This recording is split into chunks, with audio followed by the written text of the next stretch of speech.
I got a lot of shotgun shells though. What the f?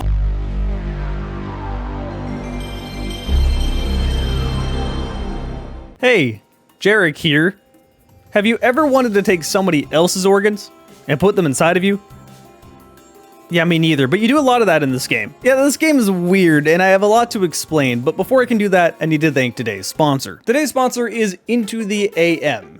You've probably seen their shirts on this channel before, and they come back pretty often because I do actually wear these all the time, whether it's around the house, just going out to get some food, maybe hanging out with some friends. These are some very comfortable shirts. They're very soft, and they fit me very well. If you're like me, you might be stuck in between a medium and a large and not have a round body type, which makes getting a shirt in America really hard, and these fit that body type pretty perfectly, at least in my case. They also just have a bunch of really interesting designs on their shirts, and if you want one of these shirts for yourself, they have 2 bundle deals. The first one is 3 graphic tees for $60, and the second one is 3 basic t-shirts for $45. You can also get an extra 10% off if you use my link IntoTheAM.com/dragonshirts, or check that link down below in the video information. This does stack on top of the bundle deals. So as always, a big thanks goes to IntoTheAM. It's always a pleasure to work with them, and let's go back to the video. Okay, Wrought Flesh. This is a very interesting game.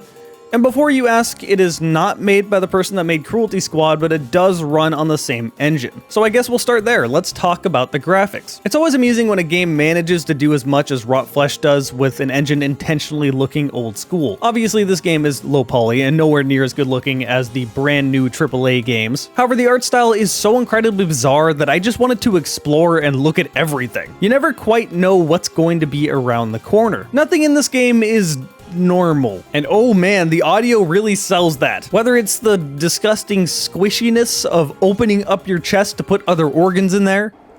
Let's see, I mean, listen to how squishy this is. Or it's the bizarre noises that the creatures make. Dinosaur bug?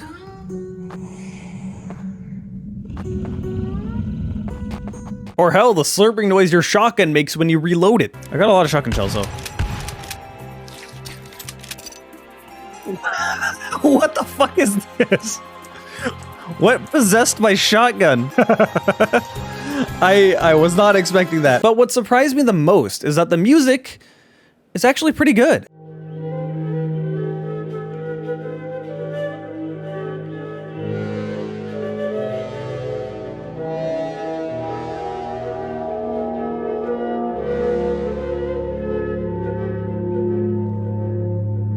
Like, that's the music you hear right away at the main menu. And the combat music is also pretty damn good.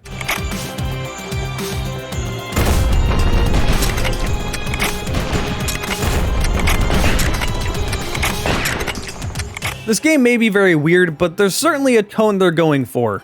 I can't tell you what it is, but they're going for it. From here we move on to the story, and to be honest, there's not really a whole lot there. You play as some sort of powerful demigod that can steal other people's organs and use them as your own. The reason you know you're basically a god is because everyone treats you like one, or wants to fuck with you.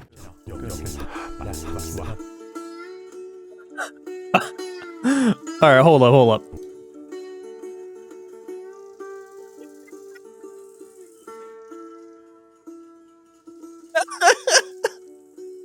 What is the writing in this game? Also, I didn't expect there to be voice acting in this game, because there isn't, but I also didn't expect the NPCs to sound like this. Are you friendly?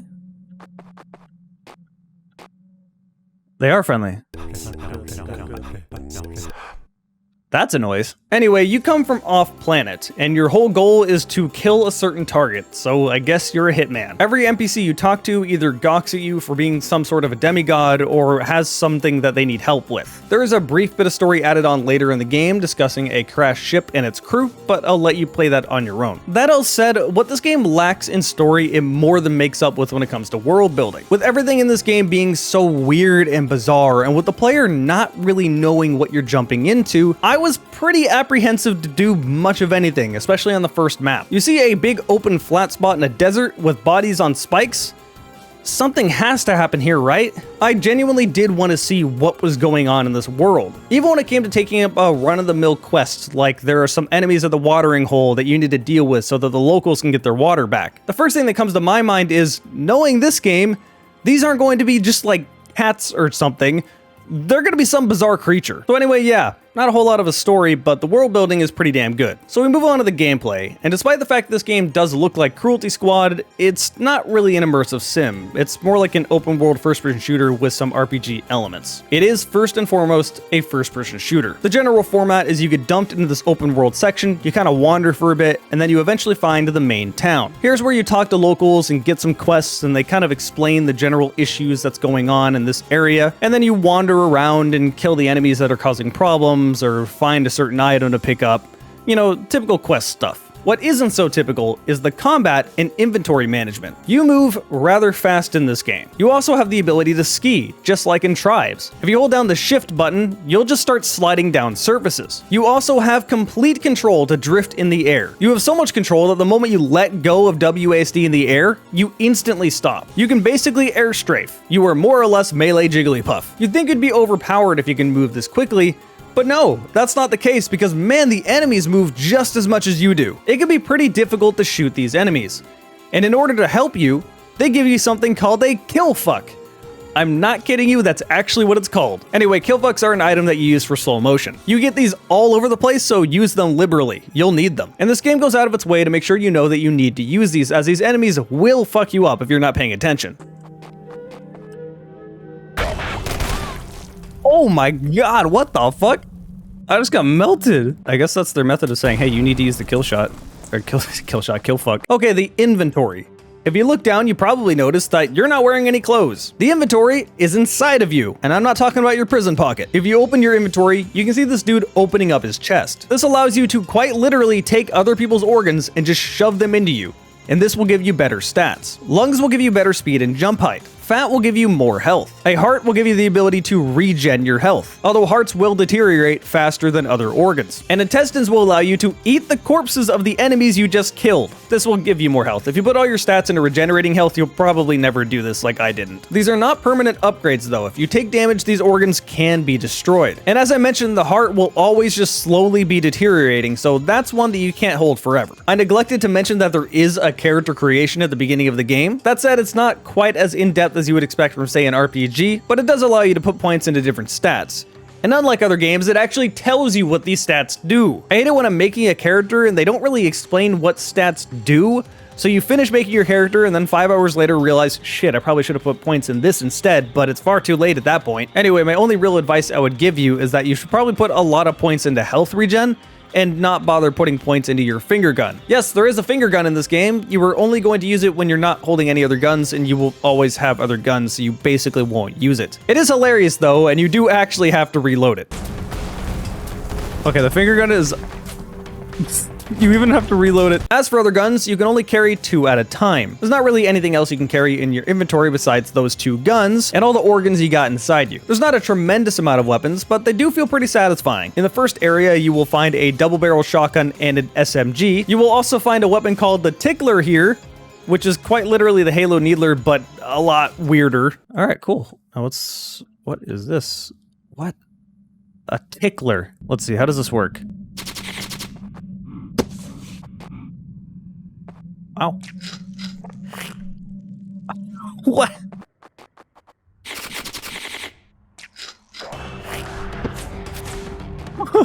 The guy popped. In the next area, you basically find better versions of the weapons you already had, a pump-action shotgun, and a 6-shot grenade launcher. I'm not really complaining about this. These weapons are still fun to use, and it's nice to get a better version of what I was using. There's other weapons, but I think you get the point. Anyway, as I mentioned earlier, you're dumped into this open world area. And in this area, you have to do a certain amount of quests. Once you get through with the main story quest, you're allowed to move to the next area. However, stopping you from going to that next area is always going to be a boss. These bosses are probably the most visually striking and interesting things in the game, but also can be pretty frustrating. For example, the first boss is a giant worm. Now, the game does explain to you that this worm senses vibrations in the ground. I was immediately getting destroyed by this worm, seemingly not able to avoid it. So I thought, okay, well, this is like Half-Life 2. I just need to not stand on the sand. I stood on a satellite and the enemies still killed me. So okay, I guess that's just not the answer. When that actually was the answer, your solution is that you need to jump, and when you're jumping, it won't track you. What? You could have explained that so much better. Anyway, once you figure this out, it's a pretty okay boss. And once you kill it, it will give you a permanent organ that cannot be damaged and gives you a bunch of buffs. Fun fact, if you go back to the previous area and then return, another boss spawns, and you can keep killing and farming these organs, which I'm pretty sure isn't intended. Anyway, the next biome is a forest biome. Apparently this is the only green biome in the entire planet. And once you get through this biome, you have to fight a large cat. This cat will only attack where the laser is pointing. Again, this boss can be a little frustrating, but I like the idea. I found the trick here is just stay in the air and use your aerial drift as much as possible to keep the laser pointing at a tree. Still though, that's a nice twist on a boss. It's not just a bullet spongy enemy. And the last biome is a snow biome. I won't say anything more because I don't want to spoil it. And that's about it. So, how do I feel about this game? Well, the biggest issue this game has is that it's pretty short. I beat this game in roughly 3 hours. That wouldn't be a problem if it didn't cost $20. I don't regret buying it for $20. It was one of the more interesting experiences I've had in gaming, but I do think $20 is a bit steep. If you're not desperately wanting to play it, and if it doesn't really intrigue you, I would tell you to wait till it's on sale. But I also would say it's definitely worth playing. If you come into this expecting this to be Cruelty Squad though, you'll be a little disappointed. It's not an immersive sim, it feels quite a bit different. That said, the art style and the gimmicks it has is definitely strong enough to keep my attention, and I really had a lot of fun, so I would 100% recommend. Big thanks to everyone that joined me over on Twitch. After I was done streaming, I did a tier list of just first-person shooters in general, so if you want to hang out in the future, my Twitch is twitch.tv/JerrickVorGamingDragon. And of course, thank you for watching this video.